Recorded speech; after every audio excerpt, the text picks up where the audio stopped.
Hello and welcome to another episode of Empower You Podcast. I'm your host, Michael Abney, and I'm here just to shine a little light on the pathway to living life a little bit more consciously. And how we do that is we just share stories, meet folks that are on the same their path, see how we vibe, see how we're all doing, and learn to create community for people that are seeking that next level in their life.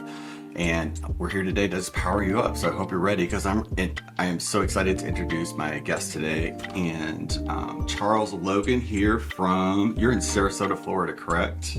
That's correct. And we were just sharing a little bit before we started to record about the things you do, the things I saw on your website, and I'm ready to dive in. Just introduce yourself and share a little bit about how you stumbled onto, or how it found you, what you're doing right now in that way, or one of the things that you're doing and why you're so passionate about it. So, hi, I'm Charles Logan. I am a guide, teacher, and healer in the lineage King Solomon through the Modern Mystery School. And essentially, the reason that I do pretty much everything that I do at this point is that there was a point not that long ago, about 6, 7 years, maybe a little more, where my life was a wreck and I wasn't doing well. And I was becoming more and more aware of the fact that if I didn't do something, that I wasn't going to be around much longer. Not necessarily intentionally, but that also doesn't mean I wasn't killing myself any less either.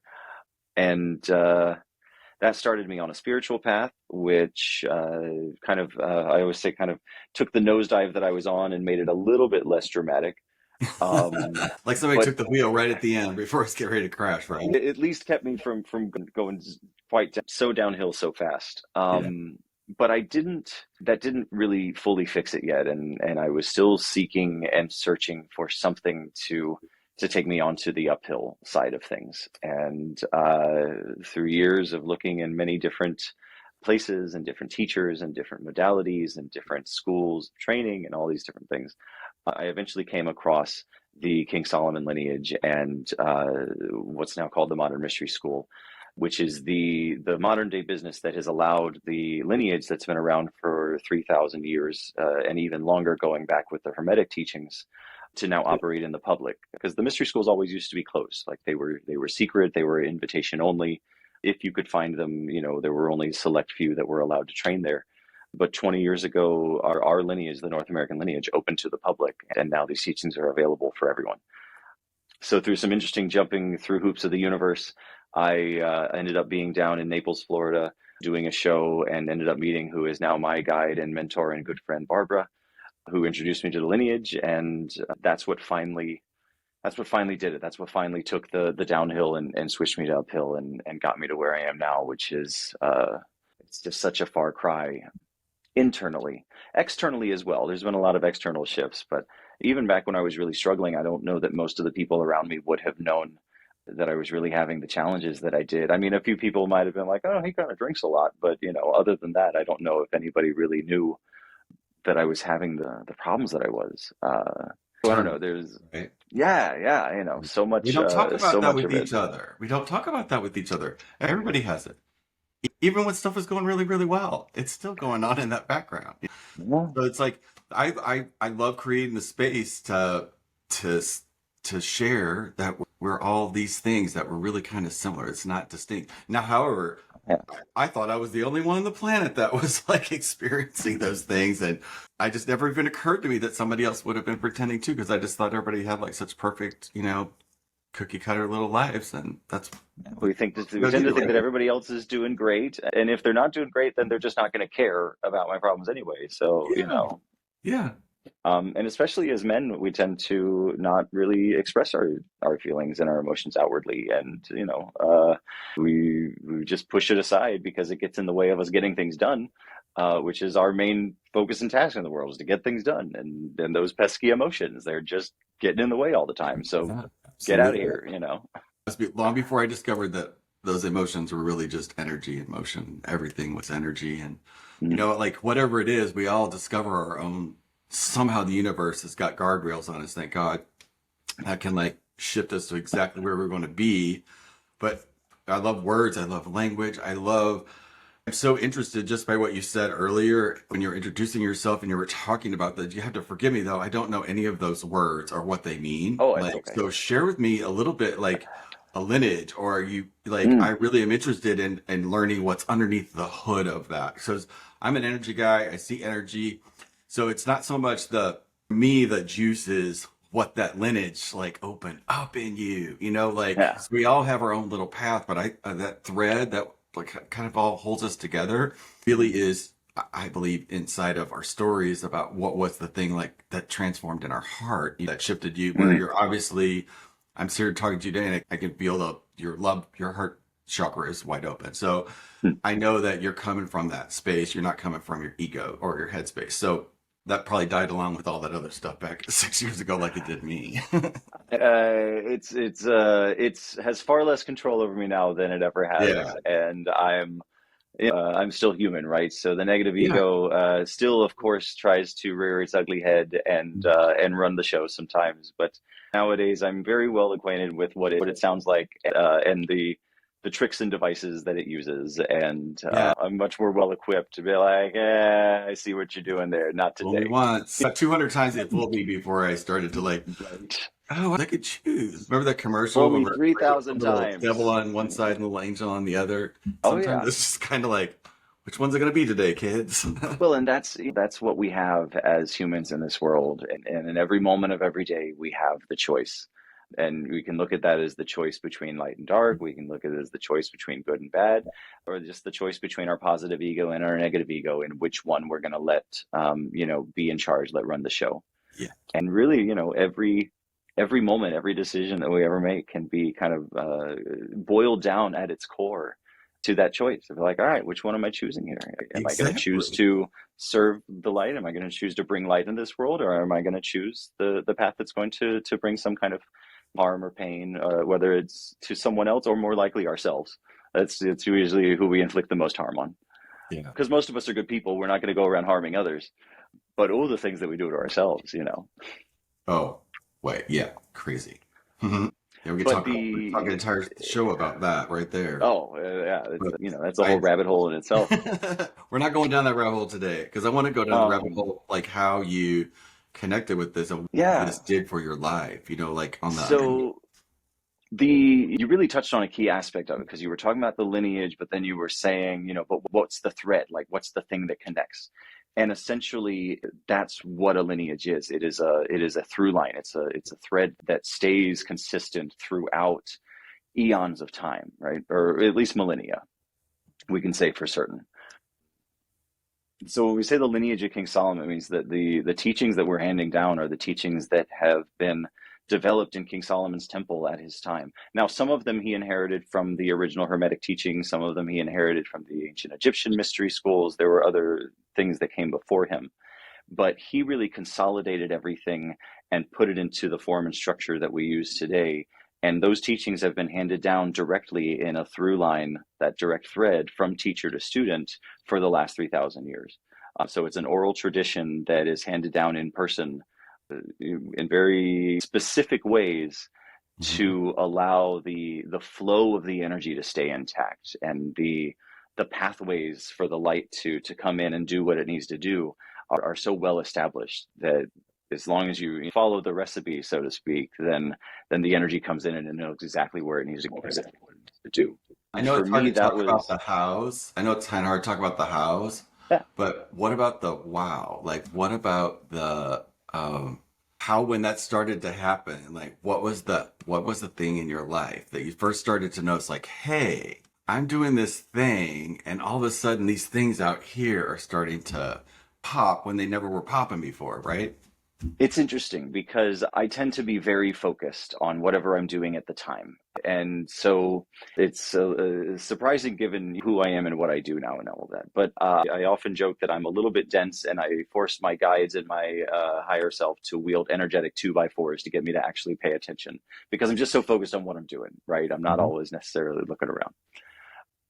But I started on this path. I received some of the healings and I started doing some of the work uh, for reasons that I don't know if I can honestly tell you. I just know that I was seeking, and I felt like I had found it when I found this. And there were even a first few steps that I took because I was so excited about the possibility that this school and this lineage were what I was hoping it would be. But I had been excited about other things in the past before that, and they had disappointed me in some form or another. I either came across one part of the teaching that I felt wasn't in alignment, or there was some aspect of it that didn't agree with me. I always found some aspect where, like, I don't know, like, oh, I thought this was the thing, but it's not working. It's not vibing right for me.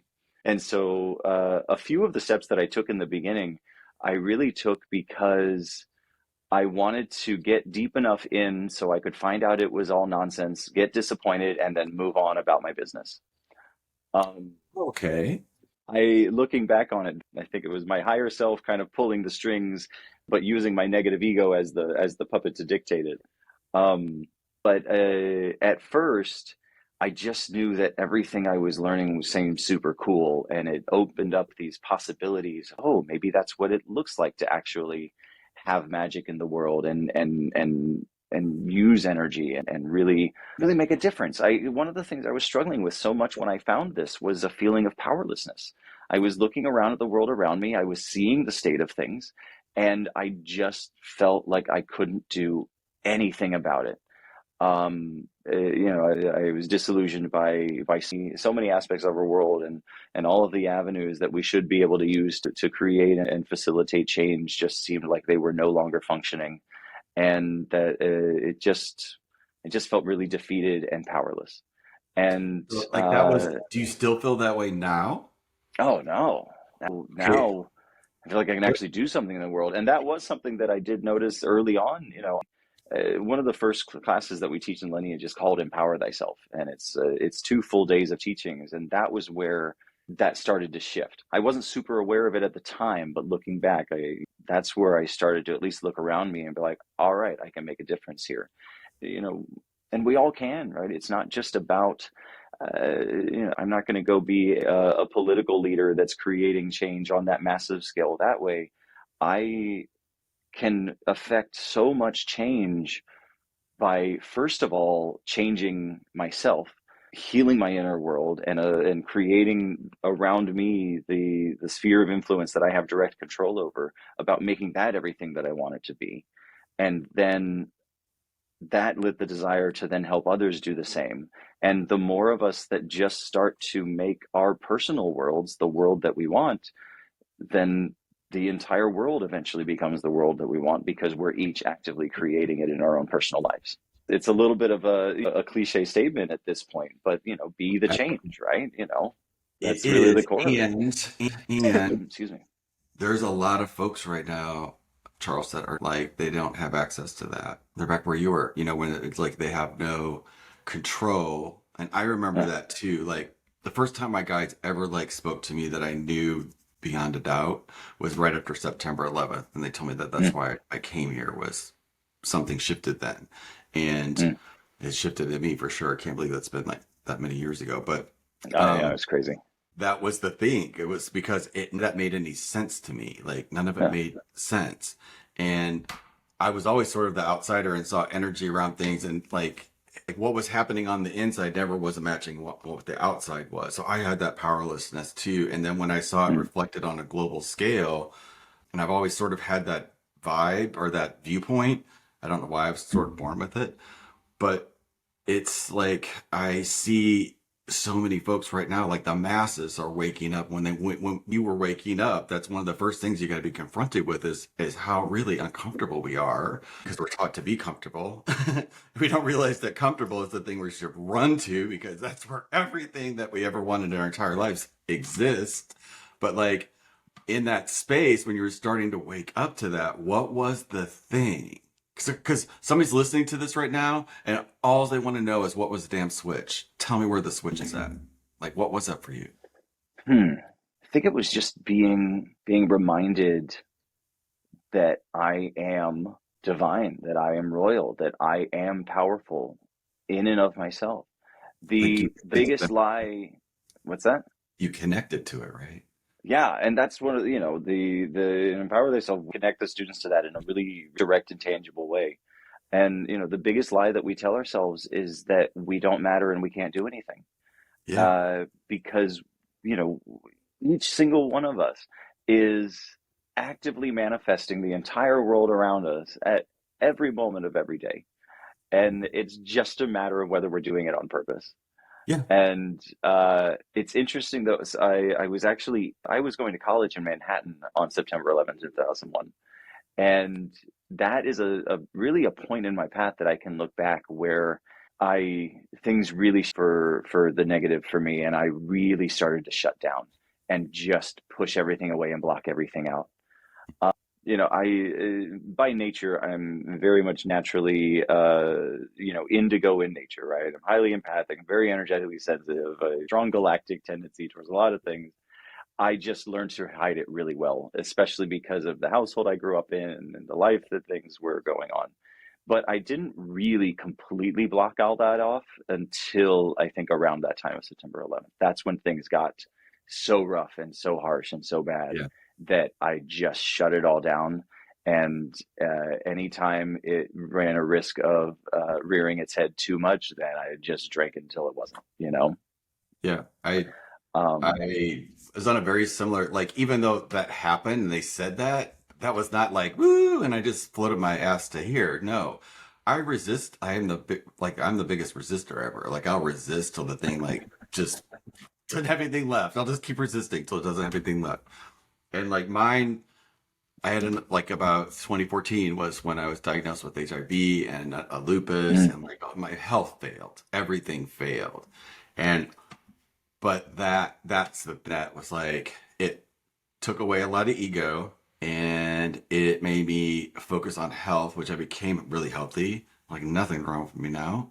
And mm, I'm 57 but I feel like I'm 27. Like the energy's all it all shifted back. But the other thing was like September 11th, or not September 11th, but the like COVID, the pandemic. mm, yeah. That that was like, Michael, you can, because I was a real estate broker, and it was Mm, comfortable, really comfortable until it wasn't. And then I was like, I've had this oh shit moment for like a couple of years. Like, I know I can't go back to that, even though it still exists, life. But all I want to do is, they were like, you're supposed to be teaching. You're supposed to be teaching. You're supposed to be, there's something. Yeah, just, there was this pull. I know you feel that exactly what I'm talking about. So it's like that took over and I just couldn't, like, it went on for about a year, but then at the end of 2021 is when I had a thing in the hospital where my heart stopped and I died. oh no. And when Mm, I came out of that, that's when it was like I had to surrender. And when I mm, surrendered, that's when everything shifted and I started connecting really deeply to, everything that flows through all of us, whatever that is. mm. But like, that is like that sense, we're just a little bit ahead of the curve, but there's an en masse of people that are waking up behind that or with us now that just don't know the things that we have connected to yet. Yeah, because we are on the really amazing and really great things. The time that has been prophesied for centuries, if not long. And the in the mystery school we call it Shambhala, but the New Age, the Age of Aquarius, the Golden Yuga, World Peace, whatever you want to call it, it's all different names for the same thing, and that is the next phase of our evolution, the next stage of our world. And the rays of Shambhala anchored about a year and a half ago on September 21st, 2021. And so what we're seeing now are the people waking up, right? And we're seeing that ascension energy start to gain momentum. Unfortunately, as light comes in, it's starting to shine on all the things that we still need to clear up, that we don't want to take into Shambhala with us, that aren't going to help Won't take peace. this. Right? Yeah, they're not going to work. And that's also why so many started a while ago, but now especially so many young people are being born highly energetically sensitive, highly empathic, what we would call indigos. And the purpose for an indigo is to create Shambhala, because in Shambhala we need to be able to recognize, work with, and manipulate the subtle energies of the world around us to do what needs to be done there. And we also need this high level of empathy, because if I feel the pain that I'm causing you as I'm causing it, I'm going to stop causing it pretty quickly. That and more than just like, we don't always want to do anything just because that, there's like, right?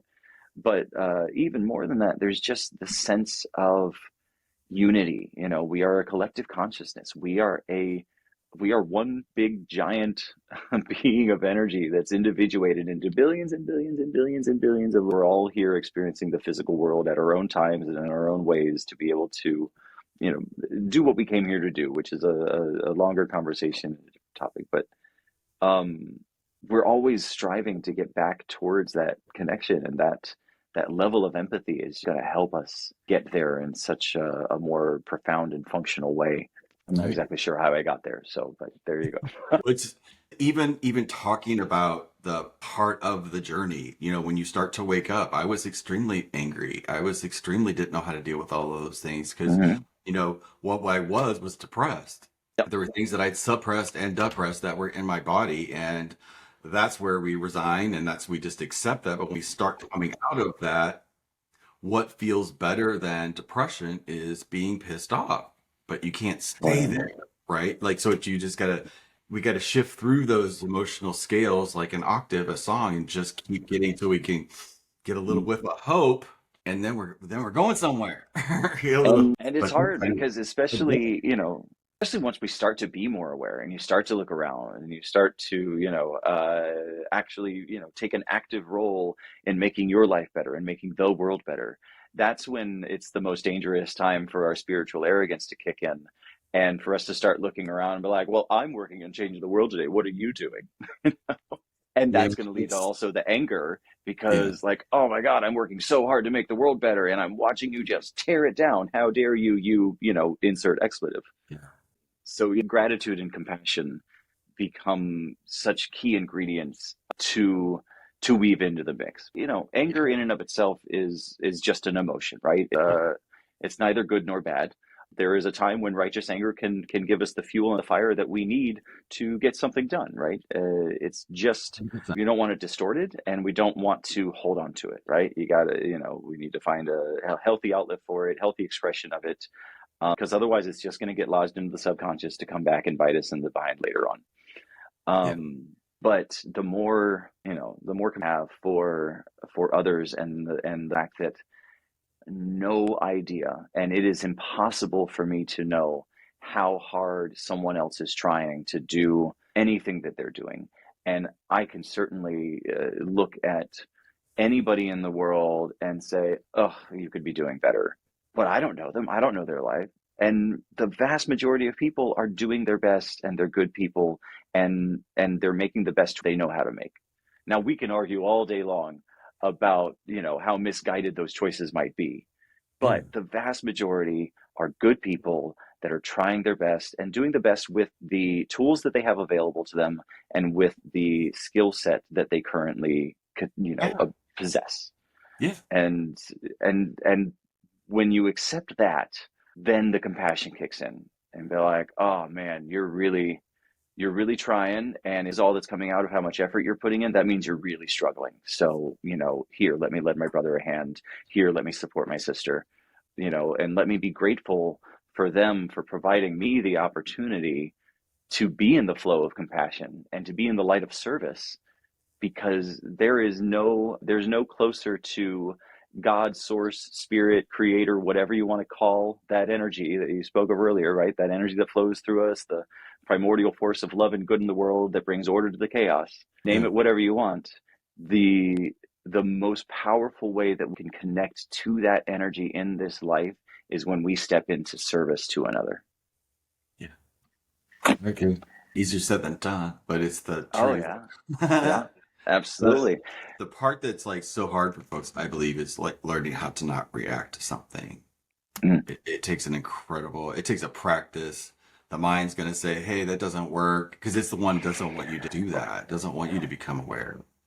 And we also live right now in a world that spirituality, like when it first happens to folks, like it is the first thing that it hijacks, because what you just said is true. And I've so been there. I mean, it got me. It took me, here you go. Yeah. It was like, oh yeah, absolutely. Now you're over here. But it really wasn't until I realized this context of I had been living my, like, it was like this random weird moment. in 2018 that I just had this switch that went off. I have no idea where it came from, but I realized my entire context of my entire life since I came out of the womb was built off of surviving something. Everything. And when that happened, that collapsed. That context collapsed. Mm. And so I've been the last couple of years just trying to adjust to, even though I could fail now and like fall down and no money or whatever it was, but I know I'm too aware that that's happening for a specific reason. Like I'm causing everything. Like there's no everybody else. There's no out there because it's just I can't not know that now.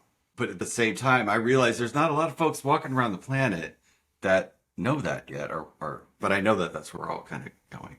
There aren't yet, but we're getting more and more, every day. But it's tricky, the blame and the judge, all of the things that happened, right? Yeah. It's hard. And it always sounds hokey to capture these things because they're basic, but they're so foundational. But the gratitude and love and compassion then become, the diffuser, right? That makes all of it dissipate because the love part comes with the self, right? We have to have love of the self. And when we truly get to the point where that is thriving and really, in full flow, then all of those other things that happened, no matter how bad they were, become just ingredients in the recipe, that made this whatever this is that I am now, right? Yeah. And if any of those ingredients had been missing, this wouldn't be me. I'd be somebody else right now. Dang, like And nothing's wrong. Nothing's yeah, wrong. Nothing's ever wrong. and it doesn't mean that bad things don't happen and that evil things aren't done, but it's all about what we do with it afterwards, right? Even those Because things were there's still like our own perception. well, it depends. There are some exceptions to that. Like we don't need to talk about it here, but like for the most part, yes. Like the vast majority of things, yes. But there are certain things that happen to children that like that's not part of the right. That's something else. But either way, on the other side of it, it's up to us what we do with it, and we can either there's a popular meme right now that runs around every few minutes that's we may not be responsible for the things that happen, but now as adults we are responsible for our healing and for making sure that it doesn't affect us or others negatively. I'm paraphrasing, but you get the idea. But then so the self-love then to the gratitude of all the things that happen and say, all right, well, I'm thankful for all of those bad things, even though they were bad at the time. And yes, there was pain and trauma that was created from it, but that all set the stage and provided the opportunity for me to become who I am. And I love who I am. So ultimately all is good, which then leads me to the compassion for those that I could point the finger at and blame. Because from the age of reason on, right, we have more of an emotional faculty around us, and we're somewhat more in control of our lives, and then we're at least 50% responsible for many of the things that are going to go on. I'll say many to most. I won't necessarily say all, although it's but there are things that happen to us as children, right? Because we don't have control over our lives as children, But I was and abused as a we child, just so you know. I was abused as a yeah. child. So it's like I totally know. And I recently just had, I dealt with all of it from an ontological space and therapy space and all of that stuff. I dealt with all of it. But the thing that was there in my body, I didn't see till about 3 months ago. And Yeah. a breathing exercise that randomly came out in a sequence of events that had just I talked about it on a couple 3 podcasts ago, Mhm. but it was like that thing actually is the first one that came out with Dr. Dana, Oh, was cool. about like how I watched that leave my body and I was able to grab that little kid that was frozen there on that bed while that lady was doing, playing with me. And like, but it's like, I knew there was a little frozen piece in me that was stuck, that was scared, and I didn't Mhm. understand why. How can I be this of everything else, but yet there's this thing and I can't see, like the blinders were on. And Yeah. something about that exercise, that breathing thing, just made Brought me it out. detach a little bit. And I saw it. And I was able to just somehow, like, no kid, you're coming with me. I got you from here on out. Like, you don't have to be frozen anymore. I got you. Like, just take care of it. And like, I, that it went away. That went away. It healed. It healed. It healed. It healed. I had no idea that that was even like part of the thing. So I know what you're talking about. It is. And I had the experience where I could feel what she felt in that moment and like how her life had been because of it. But again, it happened. But my life not be, I wouldn't be where I'm at right now. And I love where I'm at right now. I love me right now. So yeah, it's bad, but it's also, it unlocked, it was what I, my path. I was right or wrong, but I love that part of it. I know I wouldn't be that Michael today had Yeah. that thing not happened, had it not haunted me, had I not had the experiences that I had when I was a kid, like all of the things Yeah. really somehow I've been able to make peace with it. That makes sense. Well, no, and that's the And for me, that's healing.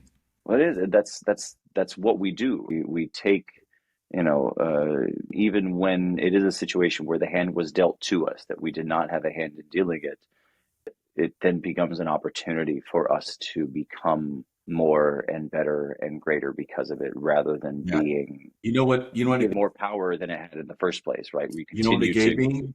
It gave me a vision that I wanted to be a part of whatever was going on in the world, that we had a world where when children were born, they were loved, nurtured, like parents lit up around them, nurtured every dream that they ever had inside of them, and they grow up and they manifest that dream to make the world a better place. Like that's what that experience in the background of my life gave me, and that's exactly what I am doing with my life right now. That's So yeah, it's one of the things that really that's what I drives me want. as well. Like you know, I was always a little bit of an oddball as a child, and many people didn't quite know what to do with me.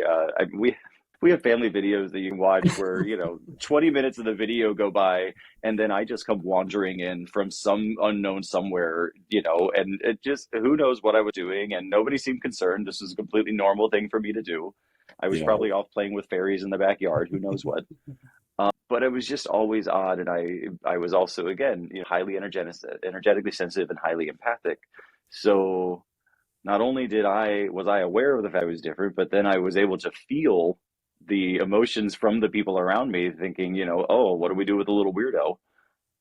And the amount of judgment that I just felt directed at me all the time, so not from a victim place, but I was just aware of it. I was like, oh, yep, that's me. I'm different. I don't know why or how. And some of that was energetically sensitive. Some of that because I was, I went into dance at a young age, so I was always different from all the other boys because I was going to dance class instead of sports or whatever. There were many reasons why I was, the weird little oddball that I was. But I just always felt it, and I was always aware of it. And it's something that I can still, I don't have the attachment to it anymore, but I can still feel what that feels like, and that's something that I kind of keep a little bit of a connection to because that drives me a little bit. I Yeah. want to have a world where every child, no matter how weird the little guy or girl is, that that they're just loved, accepted for exactly who and what they are, and that they don't ever have to know that confusion and judgment, Yeah. and like, oh, we better help straighten this kid up, or who knows what he's going to deal with down the road. Like, no, just let him be. Just love, Love. because as children we're so much more in tune with our individuality, with our pure essence, with our core. Like, there are some things that maybe we could look at as adults where, yes, we always want to love and accept people, but maybe we want to say, I love and accept you, but, you're killing yourself. So let's maybe talk about that thing. We don't have to worry about that with us as kids. Like, they're themselves. They're That's pure. complete. Just love Yeah. them. Just love them. Like that's, yeah. Like live in a world where that's just the thing that happens. That's just the thing that happens. It's That doesn't natural. mean we don't, provide structure and boundaries and discipline and all of these things that are helpful for a person to thrive in the world. But it's all done from a place of love. It's all done from a place of acceptance. It's all done from, joy and compassion, right? It just loses all of the negatives that come with any of it. I agree. What a beautiful Yeah. conversation.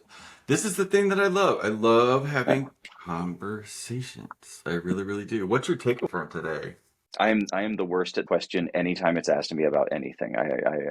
I'm always happy to have a reason to with someone who helps me remember why I do what I do.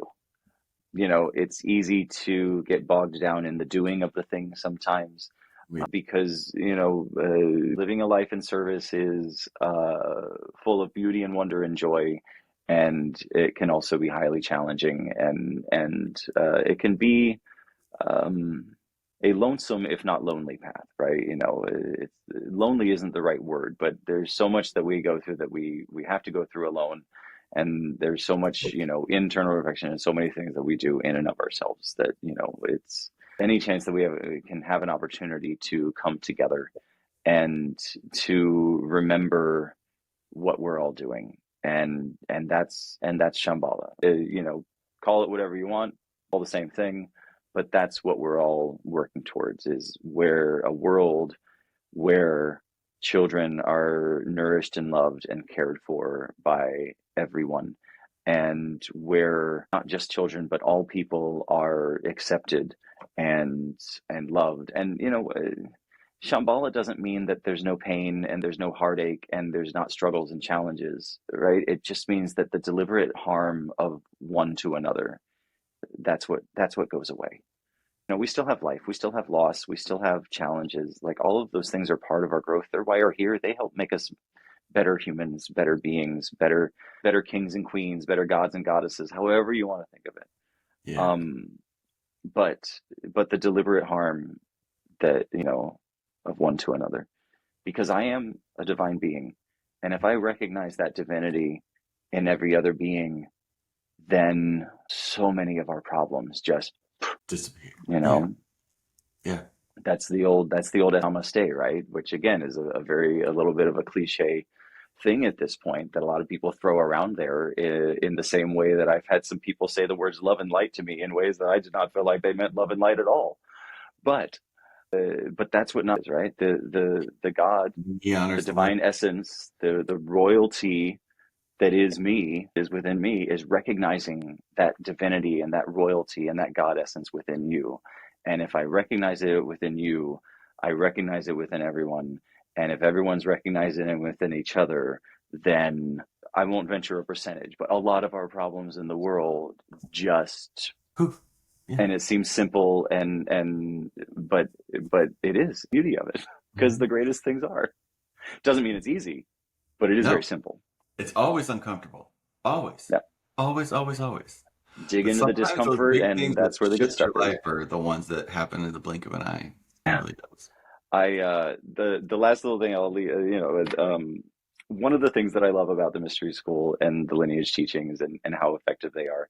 If you remember the original Mary Poppins movie, Mhm. there was a point when the children want Bert to help them jump into the chalk drawing on the pavement. Mhm. And Mary Poppins says no. And so Bert says, here, I'll do it. And he leads them through this kind of convoluted process of, all right, you think and you blink and you double blink, and all this stuff. And they jump in, and it doesn't, of course, work. At which point Mary Poppins, heaves an exasperated sigh, rolls her eyes, walks up, grabs their hands and says, 1, 2, 3, and jumps in, and they're there. Like the magic worked. And that for me has been kind of my experience with the lineage, with the school stuff, is that you learn something and you know what it's supposed to do, but you see how simple and uncomplicated it is. It doesn't mean it's easy, right? But simple, pure, and uncomplicated. And then you're like, that can't do what it's supposed to do. But then you do, and you count to 3, and you jump in the picture, and you're there, and all of a sudden this magic has worked, and you're like, oh, well, damn. All right then. Oh, there you go. Just takes pop of the lid off of it, just a little bit, and then Yeah, there just it is. get to that core essence, the real Mhm. purity of the situation, and then it's simple, but it can be very simple. Thank you for sharing your wisdom with us today. I really appreciate Oh, it, and I love pleasure. your Thank you for having me. if people want to know more about what you're doing and all those words that we were talking about today that you possibly Yeah, didn't understand, we're gonna put some links in the description box of this below so people can like read more about it and understand, because I Awesome. love it. It helps me and it expands my awareness, and I love it. I've always loved it. Always loved it. Thank you so much for sharing that with us today. Oh, you're most welcome. Thank you for having me. I really appreciate it. I'm so happy to be here, and I love being able to be with awesome people and talk about awesome things. So Yeah, I do too. That's why I do this. So that's my takeaway for today is like learn something. Like if you got somebody in your life, just start having like a deeper conversation other than like, hi, how's the weather? What's going on with your kid? That kind of stuff. mm, Just let's meet for some coffee or some tea and just get to know each other a little bit better and find out, not to pry or what's going on, but it's just like, I think when we start to connect, we'll open up and share like what's really going on with the inside of us. Because when we do, it allows it to shift and move a little bit and create more space or the new stuff that's trying to come in. So hope this inspires you to have a deeper conversation with people that you love in your life. And awesome. yeah, for Charles and me, see you on the next one. Bye bye, guys.